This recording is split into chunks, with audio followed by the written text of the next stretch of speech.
Welcome back to Rudy's 1/6 World for another First Thoughts video. This time, we'll be taking a look at the latest pre-order from another third-party company, VTS Toys, and their 1/6 scale Starship Force Lieutenant. Now, the figure is clearly an unlicensed version of Lieutenant Ratchak, as portrayed by Michael Ironside in the movie Starship Troopers. In the movie, he's the officer that commands the main unit known to the mobile infantry as Ratchak's Roughnecks. VTS has dabbled in the line previously and done a Johnny Rico figure, so this will be their second foray into the line. So I'm going to try to tweak the format on these First Thoughts videos a little bit to have a little more focus on different categories, so we'll see how it goes. Let's start with the accessories. As we can see, the figure comes with a helmet, which based on their previous release is removable from the sculpt. The figure also comes with a combat rifle, knife, grenades, swappable hands, and a nice basic diorama base. The helmet has some nice detailing, and even the plastic chin strap is pretty film accurate, as it was more of a molded element in the movie, as opposed to a fabric one. The rifle also looks good, particularly around the ejection port at the rear of the rifle with the nice metallic finish. Knife looks a little flat. In the movie it was just a metal piece, no handle, just a straight metal element. So it serves its purpose for the figure, but it's not really anything groundbreaking. Now let's focus on the outfit and the uniform. It looks good, and I think it's pretty screen accurate. The chest armor has some really nice detailing with the fabric straps comprising the chest rig itself that carry the grenades and the extra mags for his rifle. In the movie, there's a little pocket that's missing from the figure. It's a small pouch that's on the lower portion of the left chest strap. Small detail, I don't think it's a deal breaker, but it is missing on the figure. Figure also comes with a drop-down pouch over the right thigh that holds the knife and might hold some additional ammunition. The uniform itself is pretty screen accurate. It includes the unit patches on the arm, and the tailoring is nicely done. There's a lot of detail on the jacket, including the elbow patch on the jacket itself. And then for the pants, there's some fine detailing and tailoring of the above and below the knee joints that shows some padding there, which really makes these look like army utility pants. The boots look to be split cut, which would help with articulation, but I do feel like they blend into the uniform pants a little too much.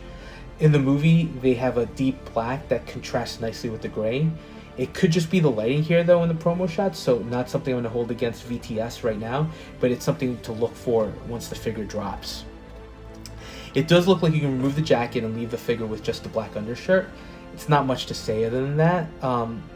It's pretty screen accurate to the patrols they do leading up to the ambush at Planet P. The one negative, if you're a person that doesn't like to see arm joints, is that the joints are exposed. However, on the positive, it does give you a good view of the figure's prosthetic arm. Pretty screen accurate, nice paint job, paint application, and texturing, and it's definitely one of the things that had set the character apart in the movie. Articulation wise, from the promo pics, looks like you can get him in some standard patrol poses, and the outfit doesn't appear too restrictive, so I'm sure you could get creative with some dynamic posing. Definitely in line with your more standard military figures, which tend to have that high posability factor. Now let's move on to the head sculpt. Let's get into it right away. It's a great sculpt. I think they did a great job with the texture. The texture around the hair is nicely detailed.